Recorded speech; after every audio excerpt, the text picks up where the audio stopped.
आज मैं आपकी मुलाकात कराऊंगा अपनी बादशाहत के वजीर मवासलात से। बंदा आया हुआ है राजा साहब सिकंदराबाद से, कहता है जी मलक साहब केड़े रोले पाते हुए मैनू हर दूजी कार आग रुक जाती है, कहते ने लूहा पाल हकीम को जाना है। इवें पुछ दिन जी सर, इवें पुछ दिन। मैं तो दिमाग मेरा जरा कमजोर थी गया दस के। मैं को तो आपने दवाई दो बंदा दे लोगों को रास्ता दस के मैं बेहोश थी वे ना सारी दीवार।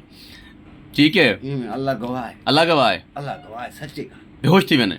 मजाक नहीं। अच्छा हुन तेरी दुकान को एक बोर्ड लवाऊं जी सर, इवें जी सर, इहो मेहरबानी ते तेरे जिम्मे है भाई जेड़ा बंदा हुन उथा अगर आवे ना, हुन तेरी नौकरी पक्की थी गई है। ठीक है, ठीक है, ये तेरी तनख्वाह है, ये तनख्वाह जे बेकार ये तनख्वाह है ई काम दी भी तैं बंदियां कोई मेरे इधर भेजना है। साहब सर तो सरदार तो ना ना अगे कच्ची तनख्वाह है, आज तेरी मैं पक्की कर ली है। ठीक है सर। इस तरह के हजारों लोग हैं आपके आसपास, मशरक मगरब शुमाल जनूब। जी जी सर। ठीक है, सच जिनको आप जॉब दे सकते हैं, सफा अल्लाह दे यार तोड़े अल्लाह जिनको आप नौकरी दे सकते हैं, आज के बाद इस बंदे की नौकरी पक्की।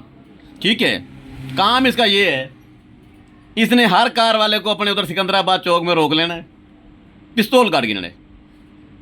अगर तू शहजाद हकीम को वेंदा पे है, अगर वो करे इनकार, वो कहने तेरी ऐसी तैसी, तू ओदे क्यों नहीं जानता, वो गुलामने डू ठाके करने।